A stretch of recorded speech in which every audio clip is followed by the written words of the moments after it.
लेकिन जो एक संत कर सकता है वो कोई नहीं कर सकता है। क्या वरदान दिया? इधर हो धीर, हे राजन आप निर्भय हो जाओ।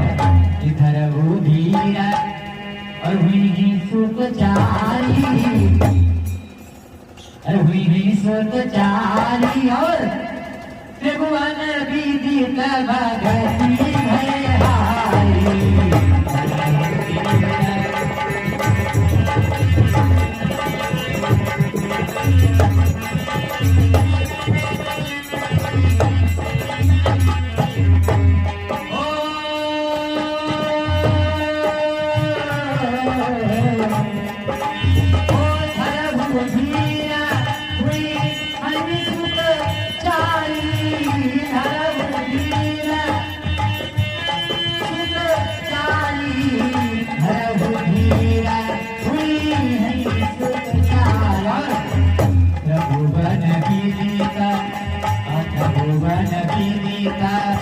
भगति है हारी, भगति है हारी,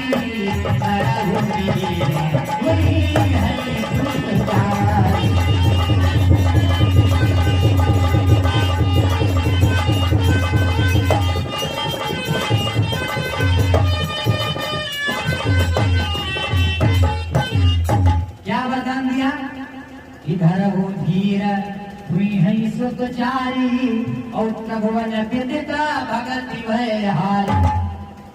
ऐसे वैसे नहीं होंगे, साधारण नहीं होंगे, कैसे होंगे? त्रिभुवन विदित भगति भय हारी। ऐसे आपके घर में एक नहीं, दो नहीं, तीन नहीं, बल्कि चार चार पुत्र अवतरित होंगे। ये मैं आपको वरदान देता हूँ। अब महाराज से सोच रहे कि यही वरदान भगवान ने मुझसे वादा किया था, यही कश्यप आदि से वादा किया। तिनके ग्रह अवतरी हो जाई, रघुकुल तिलक सुचारु भाई। और यहाँ बाबा वशिष्ठ, ब्राह्मण देवता संत मुनिराज चार पुत्र होने का वरदान दे रहे हैं। लेकिन महाराज दर्शन कैसे होंगे? कैसे हमारे यहाँ चार पुत्र होंगे, वो होंगे कैसे? तो वशिष्ठ जी युक्ति बतलाते हैं कि मैंने वरदान को दे दिया है, लेकिन इसका माध्यम कोई और बनेगा। कौन बनेगा? कहा कि श्रृंगी ऋषि को आप स्वयं खुद जाकर बुला कर लाएं और उनसे पुत्र काम यज्ञ करवाएं, जिससे आपके घर में पुत्र अवतरित होंगे। तो महाराज दशरथ श्रृंगी ऋषि को बुलाने जाते हैं और श्रृंगी ऋषि को बुलाकर जब लाते हैं तो कुछ संतों का भाव है कि अयोध्या में पुत्र काम यज्ञ नहीं हुआ था। अयोध्या के समीप में सरयू नदी बह रही है और सरयू नदी के समीप में एक मनोरमा नाम की नदी बहती है। वहां पर 14 दिन तैयारियां चली और 15वें दिन जब पुत्र का यज्ञ प्रारंभ होता है,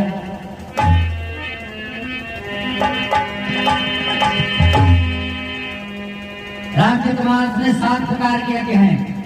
ये चौथी प्रकार का यज्ञ होने जा रहा है अवधपुर के समीप में। कौन सा? पुत्र का यज्ञ। आज समस्त तैयारियां हो गई। श्रृंगी ऋषि ने जब यज्ञ प्रारंभ किया और जब आहुतियां लगी और जैसे ही आहुतियां लगी, अग्निदेव भगवान खीर के कटोरे लेकर प्रकट हो गए। अब ये भी संतों का भाव है कि अग्निदेव खीर का एक कटोरा लेकर नहीं बल्कि 4 खीर के कटोरे लेकर प्रकट हुए थे। खीर को हब भी कहते हैं, हबी माने होती है खीर। 4 कटोरे लेकर प्रकट हुए और वशिष्ठ जी को बुलाया श्रृंगी ऋषि ने और उन खीर के कटोरों को वशिष्ठ जी के हाथ में देकर अग्नि भगवान अंदर ध्यान हो जाते हैं। बोलिए अग्निदेव महाराज की। आज जब खीर के कटोरे जब वशिष्ठ जी के हाथ में आ गए और मुनिराज ने महाराज दशरथ जी को बुलाया कि राजन यहाँ आओ। महाराज दशरथ बड़े प्रसन्न हैं कि आज गुरुदेव बड़े प्रसन्नता से हमको बुला रहे हैं। महाराज दशरथ आते हैं, जो इनके हाथ में 4 खीर के कटोरे थे वशिष्ठ जी ने दशरथ जी के हाथ में रख दिए और क्या कहा,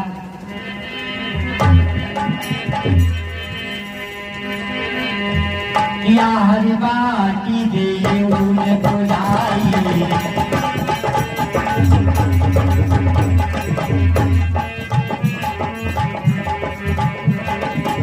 या हरि बाटी देउल बुलाई, या हरि बाटी, अरे या हरि बाटी देउल बुलाई, जथा जोग यही हाथ बढ़ाई।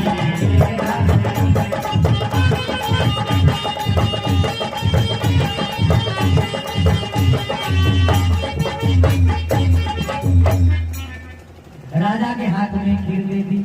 महाराज दशरथ ने उस खीर को एक ही कटोरे में कर लिया और वशिष्ठ जी ने महाराज दशरथ से कहा कि यहाँ हरिभाट देव न बुलाई, इस खीर को ले जाकर और अपनी रानियों में बांट दो। कैसे बांटना, या भी तरकीब बतलाई, या हरिभाट देव न बुलाई, जथा जोग जही भाग बनाई। आज आज्ञा के अनुसार राजा दशरथ उस खीर को लेकर जब महल में आए और अपनी सबसे बड़ी रानी कौशल्या को बुलाया, अरे कौशल्य यहाँ आओ। माता कौशल्या बड़ी प्रसन्न हुई कि आज महाराज बड़ी प्रसन्नता से बुला रहे। कौशल्या को बुलाया, सुमित्रा को बुलाया, कैकेयी को बुलाया, तीनों पत्नियों को बुलाया। बड़े सुंदर आचरण है।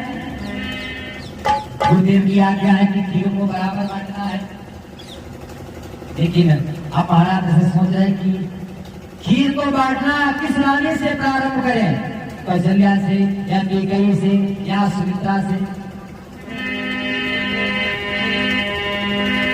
तो सबसे पहले कहीं कौशल्या जी के पास जाते हैं, सोचते हैं कि कौशल्या से प्रारंभ करें बांटना, तो मन बदल जाता है। कहीं कैकेयी जी के पास जाते हैं, मन बदल जाता है। सुमित्रा जी के पास जाते हैं, मन बदल जाता है।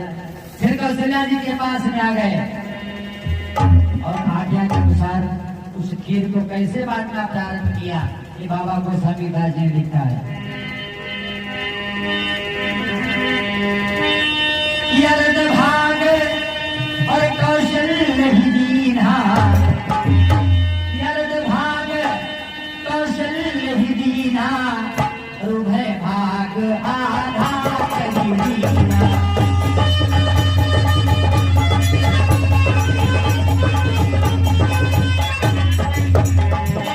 यरद भाग कौशल्य ही दीन्हा। महाराज दशरथ ने क्या किया, उस खीर का कैसे बांटी, यरद भाग कौशल्य ही दीन्हा, उभय भाग आधा करी दीन्हा।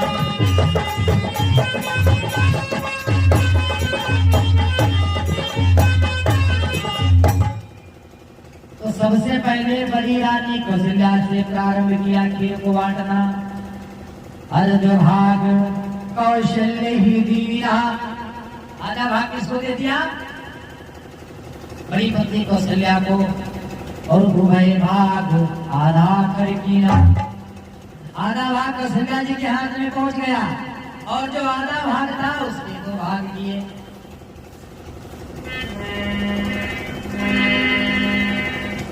गुरु जी ने कहा था कि जिस प्रकार की रानी है उसको वैसा भाग देना, तो बड़ी रानी कौशल्या उनको आधा भाग दे दिया। अब 2 रानियां बाकी सुमित्रा और कैकेयी, छोटी रानियां, तो उस आधी खीर के 2 भाग किए। और किसको बांटा कि कौशल्या के कई हाथ धरी कौशल्या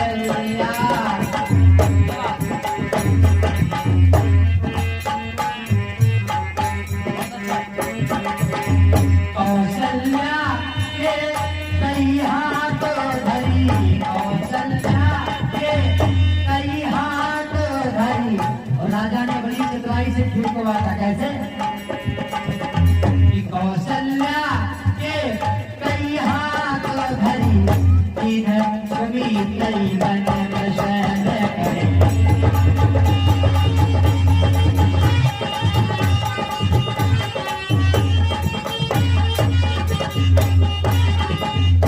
कौशल्या के कई हाथ है, खीर को बर्थडे बांटा कौशल्या जी के हाथ में, फिर की गई दीन सुमित्रई मन प्रसन्न कर। एक भाग की गई के हाथ में पहुंच गया और एक भाग सुमित्रा के हाथ में और तीनों रानियों के हाथ में खीर का भाग है और तीनों रानियां बड़ी प्रसन्न है। लेकिन तब तक क्या होता है, जो सुमित्रा का भाग था उसको एक गधी कहते हैं चील को, चील लेकर आकाश मार्ग में उड़ जाती है और उसने उस खीर के भाग को कहां डाला, जाकर अंजना पर्वत पर। क्योंकि उस खीर को सहन करने का सामर्थ्य या तो माता कौशल्या, सुमित्रा या केकई में था, या तो माता अंजना में था, और किसी में नहीं था। इतना तेज था उस खीर में। और जब वो चील उस खीर के भाग को लेकर उड़ गई तो सुमित्रा जी खाली हो गई। अब जो सुख की लहर थी वो दुख में बदल गई। अब कौशल्या जी केकई को देख रही, केकई जी सुमित्रा को देख रही, सुमित्रा माता कौशल्या को देख रही कि अब क्या होगा। लेकिन बाबा गोस्वामी दास जी ने मैंने बताया कि हर चौपाई में रहस्य भर दिया। तो सुमित्रा जी केकई और कौशल्या को देख रही, तो कौशल्या ने क्या किया, अपने भाग से आधा भाग किया, सुमित्रा के हाथ में रख दिया, और केकई ने अपने भाग से आधा भाग किया, सुमित्रा के हाथ में रख दिया। तो सुमित्रा ने भी वहीं पर त्रिवाचाएं भरा था, आप लोगों ने अगर हमको अपने भाग से भाग दिया है तो मैं भी प्रण करती हूँ कि अगर हमारे दो पुत्र हुए तो दोनों पुत्र तुम्हारे पुत्रों की सेवा में लगा दूंगी, और आगे समय आएगा।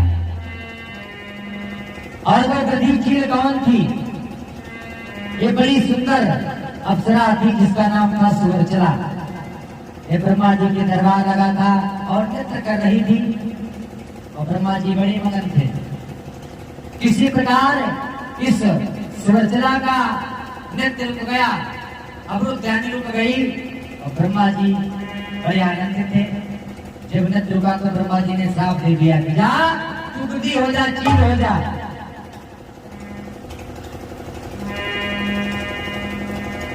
हमारे गुरुदेव जी के द्वारा वन के चरणों में पावन कथा को स्मरण करेंगे क्योंकि समय आगे बढ़ रहा है। बोली वृंदावन बिहारी लाल की।